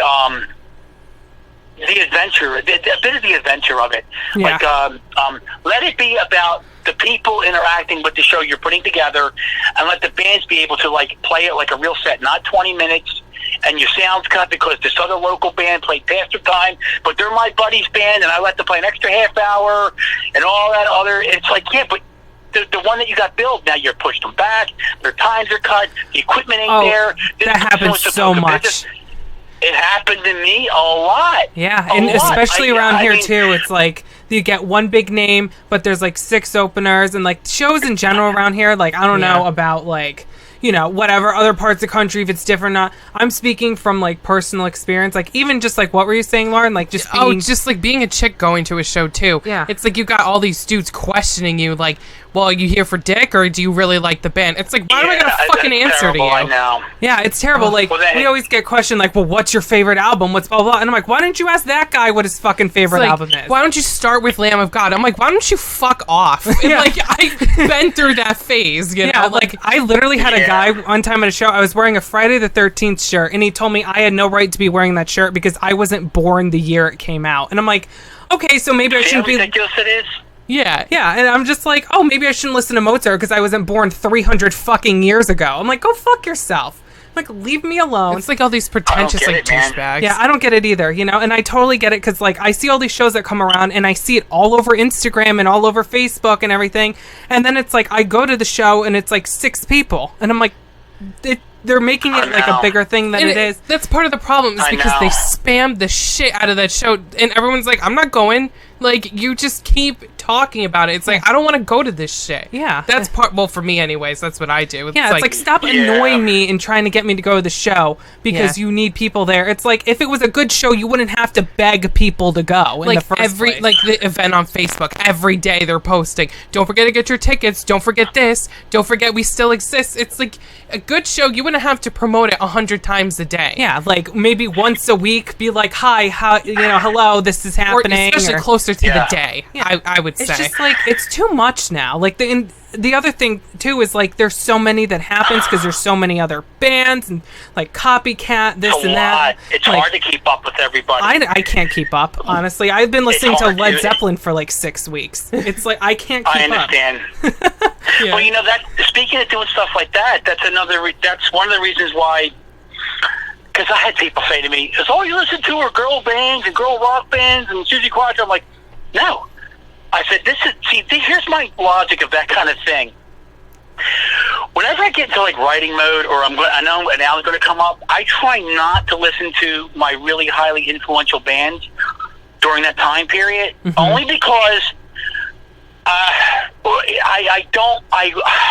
I don't want to have to sit and think about it or have a certain, because it's very easy to pick up your real core influence, and you want to play that song in your song a bit. But I get it. It happens, man. I get it. It's our influences. Look, it's what we know. At least me, it's what we know. Like, I mean, it's easy. Hellhammer and early Sodom, all that stuff. It's such an enjoyable thing to listen to and play, and all the Venom stuff and everything. It's so enjoyable. Every Motorhead record. But I have to, for me as a writer, and my thinking, convoluted as it may be to a lot of people, my logic is I have to have the difference, because when I do that, when it comes time to put things down and lay it down, I'm not thinking about nothing but how do I interpret what I liked, what I always liked, music-wise. Right. And it comes, it's heavy metal, it's the aggressive side. What's the interpretation I'm going to get? See, if I don't submerge myself constantly in the same things over and over and over and over and over, I think that's when I'll be very critical. I'll be very critical that my because I'm such a, I'll be a big fan of Nancy Savage and Voivod and everything. I want my record so bad. I want it to be like War and Pain. Oh my God, it's great. That's a different time. Mm-hmm. It's a different recording process. It's a different band. It's different instruments. Everybody's got their own right hand, which a good friend of mine, Jeff, has said, and he's right. And I think he heard it, but it's true. Everybody's got their own touch on the instrument. And I'm like, the freshest thing to do is, I'll sit there and I'll put on Missing Persons. I'll put on the Cars. I'll put on Boston. I'll put on the Beatles. I'll put on a Susie Quattro record. I'll throw on some Joan Jett, and I'll do all that stuff, and then read books or whatever, and then I'll turn around like, okay, I'm putting a song together, and then I let it come out fresh. Now, these 3 newer songs that came out, that's the process that I did it. Right. That's the process that I did it. I did it in that way. And then when I put it down, luckily enough, at this stage now, this is going to be my records. I see the well, Bloodstorm, we did the 2 demos. We did the 95 Iron Flames of Battle. It was just me and my brother. And that was an 8-track mixer in the studio, and that was $200 to make. And I got ripped apart, too. That first demo, in Europe back in 95, if you were not from Europe, if you were not from one of the Scandinavian countries, you cannot be playing black metal. You cannot be wearing corpse paint. You cannot be, doing, it's like, and my thing is, it's like, whatever, asshead. If you don't like it, that's fine. And I move along. What are you going to Yeah, okay. I love the dudes that are like, you have to wear authentic corpse paint. Mm-hmm. It became geographical. Because Absu went through it a little bit. That from my memory and being planted, working with them during the session years, Proscriptor, man, people used to give him shit, man, but that boy fired back. What a guy, man. He knew how to fire back at people, and I love that. Oh, yeah. I got along, out of that, I really got along with them guys so good. They were the best people that I've ever played with musically. Yeah. Shaftkeel, Equiton, or Proscriptor. It was the best, it was the best group of guys I got to play with live. It was so energetic and no stress. I felt no stress at all. Not at all. It was a lot of fun. It was great. They appreciated. They were supportive of me. They liked everything I did with Gorephobia because they came to the excuse me. They came to the shows when we did that tour with Immolation in '92. They were there. I met them. They were just great people, good, genuine guys. Yeah, and some of those Absu, like those Absu live tapes that I had to convert for you, or some of the shows that I've seen, oh my god, like there's some of my favorites that, the ones that weren't chewed to shit. Like I know there was one that I wanted to salvage so bad, and I did everything. That was Toronto, right? Yeah, yes. Yeah. I tried everything in my power. I know you did. I fucking sat there. I went frame by fucking frame trying to repair. You called me and you're like, can you figure this out? I'm like, I have no idea. I'm like, Lauren, what the fuck? And literally, if I were to do that, it was like, I think it was like only 3 minutes of like actual live footage, but I would have to go individually by each frame, and like it was the problem was the tracking lines were so bad. I would have to go in and literally paint over every single line. It would have taken me 6 months for 3 minutes. I mean, I know. Excuse me. It ain't worth doing. Yeah, it's crazy. That's okay. That's what I mean about my tapes, Megan. When I send them to you, it's like, I don't know. I'm like, hey, if it don't work, don't worry about it, because I'm not sure. Yeah, I know. The Enslaved one. The one, I think, when you guys play with Enslaved, it was from, like, France or something. Like, it came from Europe, so I'm like, I don't know how good this is going to be. That one, it was like... I think that might have been Holland. I think that was Rotterdam, Holland, I think that was. It was Aranor, Absu, and Enslaved. Yes. That was 97, because I was wearing my dark blue leather toad skin. Yeah. with sigil work all over it. Yeah, the dramatic sigil work all over it. Because like I said, all that stuff is mantra stuff that I have written on me, and a lot of my live gear. It's actual mantras that I practiced during those time periods during the year, and then I constructed that armor based on how visually I saw it, and I would do things according to the color code that I would use, because I'm into using stones too, because I like using stones. Yeah, that's insane. And elements or energy, and I used to use stone color.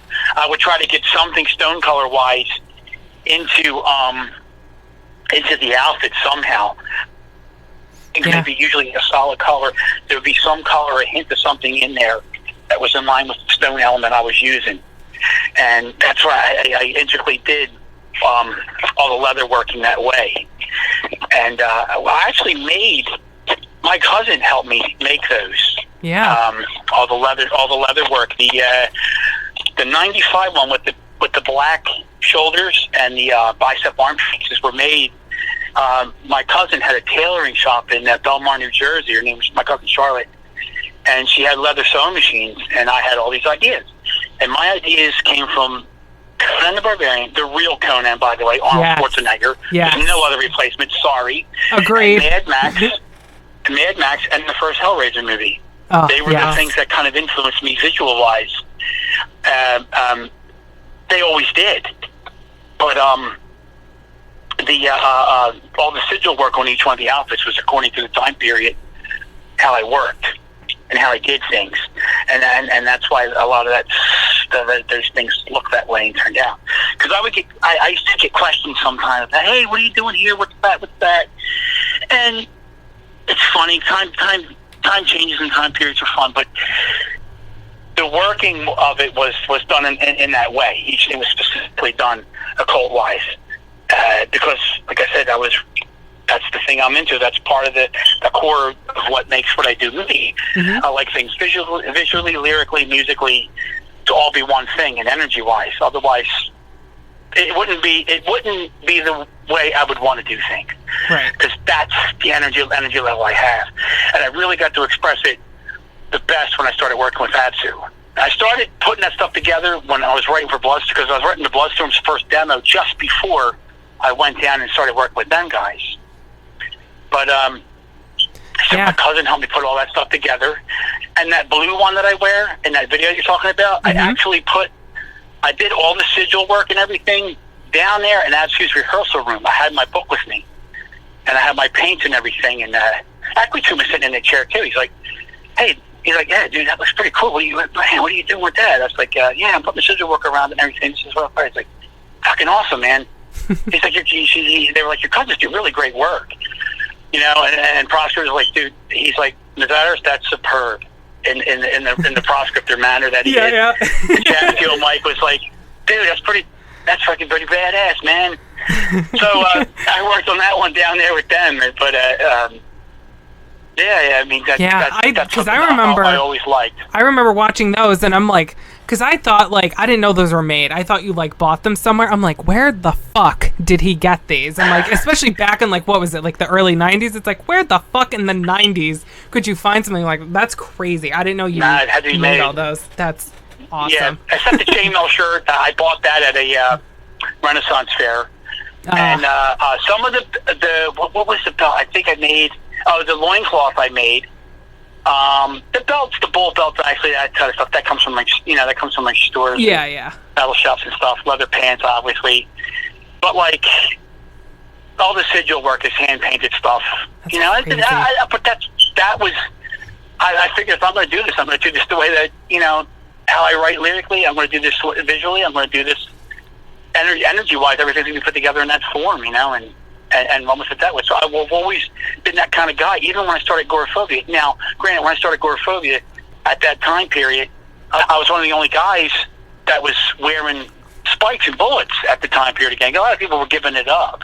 But I was like, I ain't giving that up. That stuff's great. I love it. That's Voivod, that's Carnivore, that's Nancy Savage. I ain't giving that up. This is great.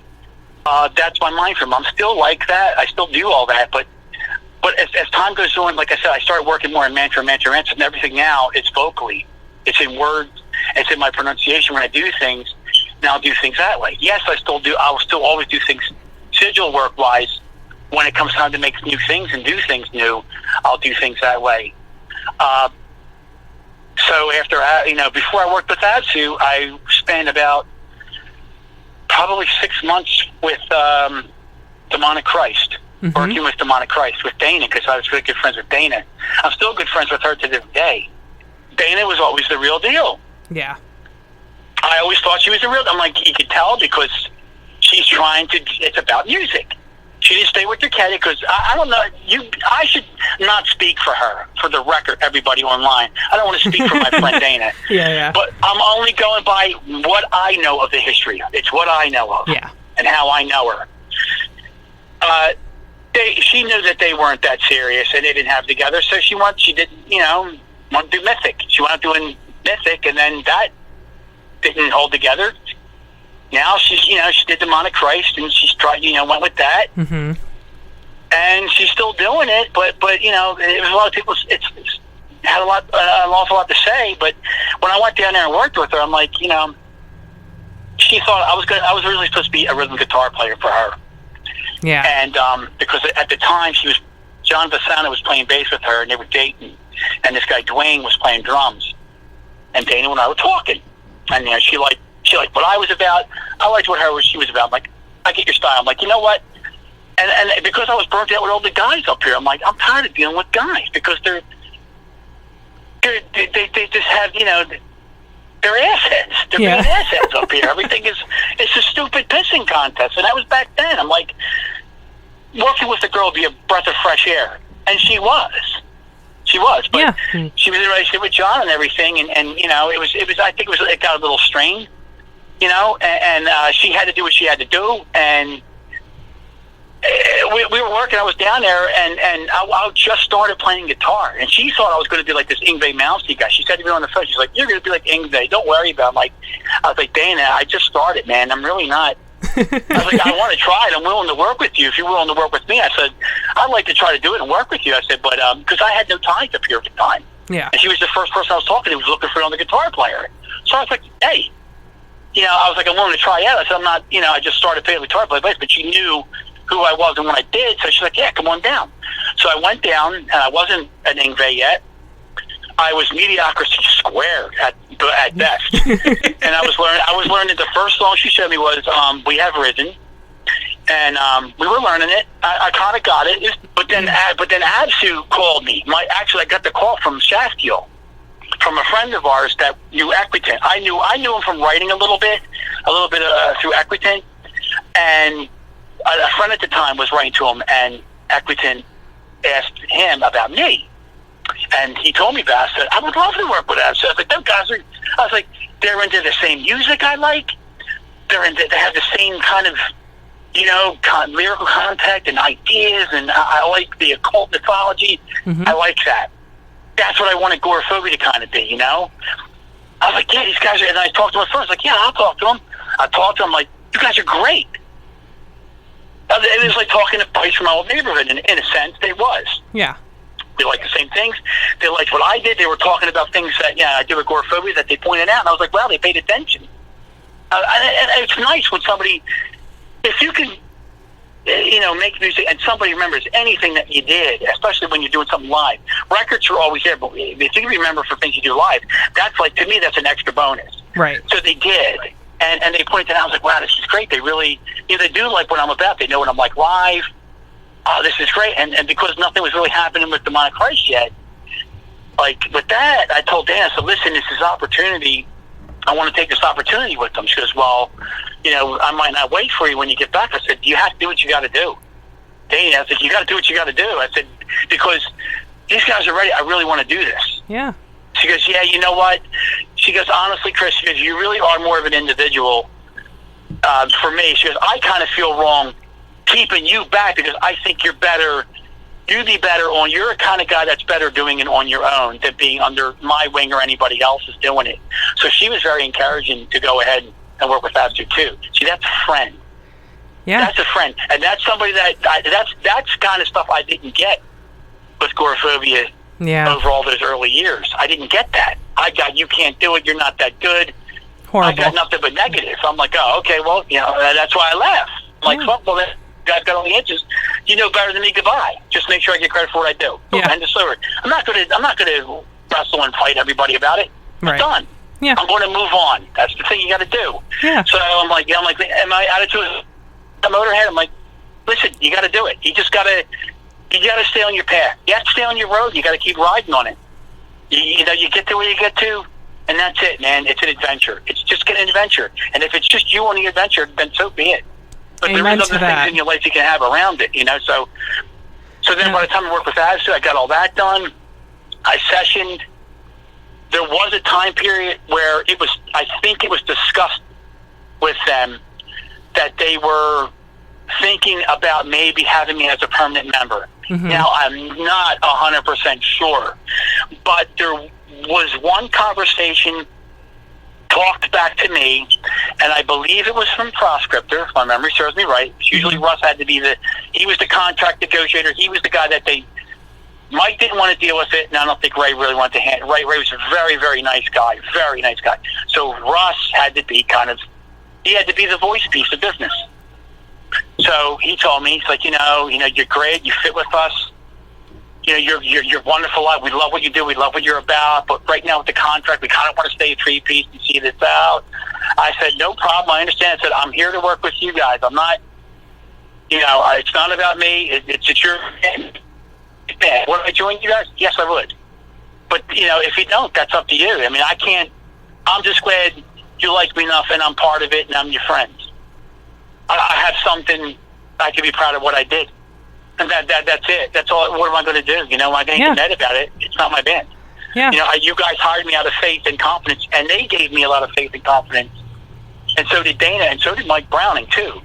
These people gave me a lot of confidence into being a better player because they had a better attitude, not only towards their music, but towards like-minded people like them. They could see the bigger picture with things, and they're like, it's about everybody together doing something for, you know, to make something big, to make something good happen out of music, out of their art form. They care enough, these people care enough about what they do to put it in there and not let an attitude or an ego trip get in the way. Yeah. But there's a lot of ego trip and everything in there. And we are human beings, and sometimes we do have a bit of an ego, sometimes with ourselves.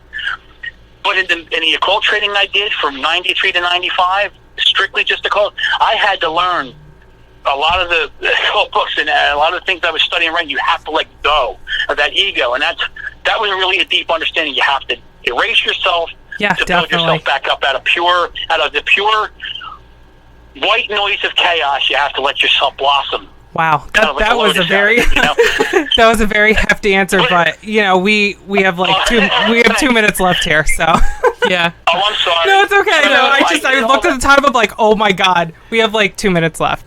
So and I can talk a lot of stuff about it. So then all that after the Bloodstorm, after the Absu years, I full-time Bloodstorm from, you know, it became Death by the Storm Wizard. I'm about Death by the Storm Wizard, Atlantean War Dragon.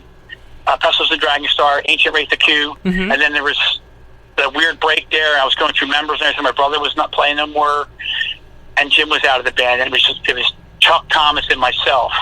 And then we did an Attack of Sonic Torment, which was a split release with Sweden Mariah on Hellflame Records out of Italy. We did a lot of little things. We did a Venom tribute.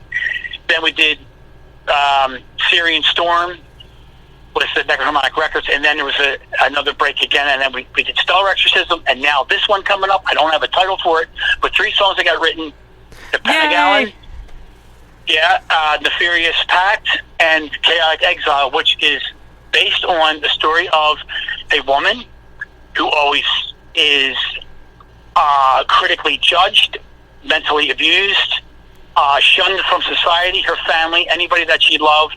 Completely turned her back. She went into isolation, made her a bit nuts, started talking to herself, started to try to going through rituals. She was kind of felt done with this world, wanted to try to change her spirit and her ways. Did basic ritualistic things, summoned a demon or an entity, an elemental, made a pact with it. That was a negative entity to begin with, but didn't care about the risk.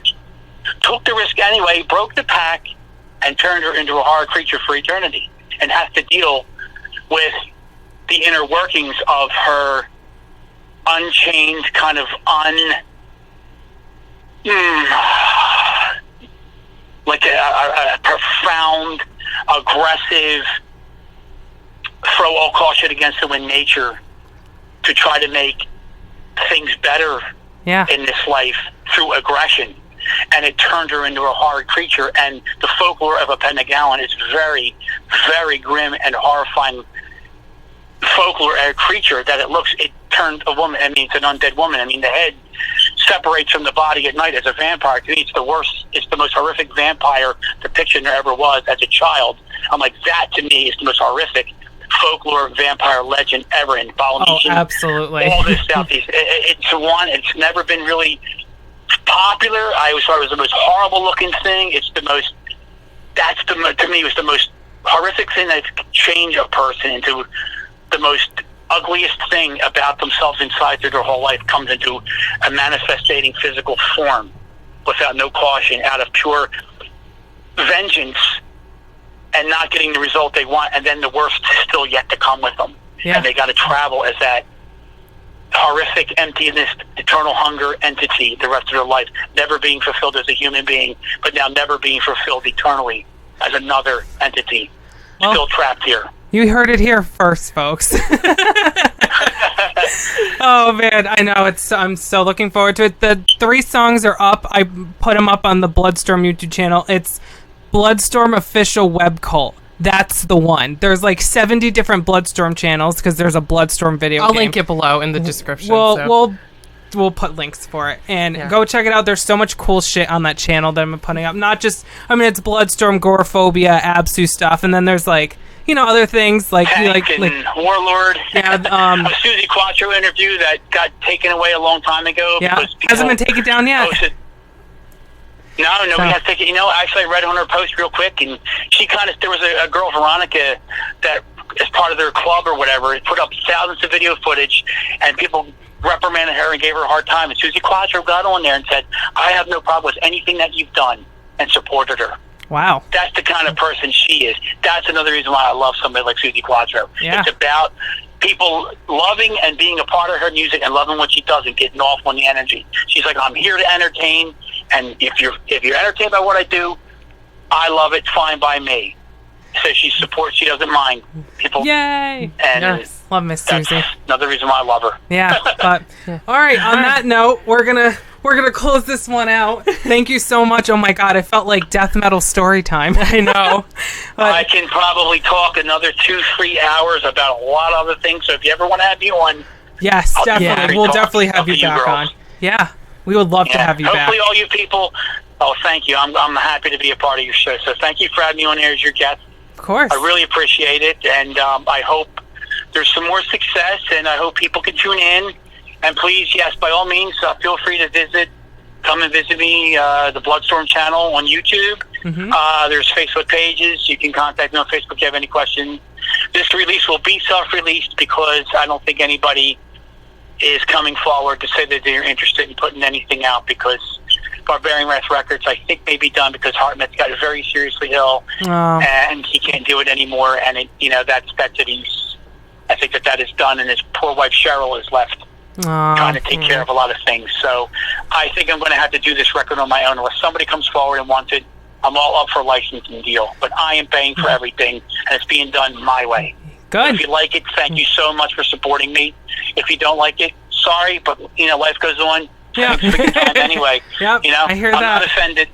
Same with the It's just life. podcast. It goes on. Yeah, thanks for listening. I say that all the time on here. Like, if you like it, thanks. If not, bye. You can go listen to Kevin Smith's podcast or something. I don't really, whatever. Oh, terrible. You don't like Kevin Smith?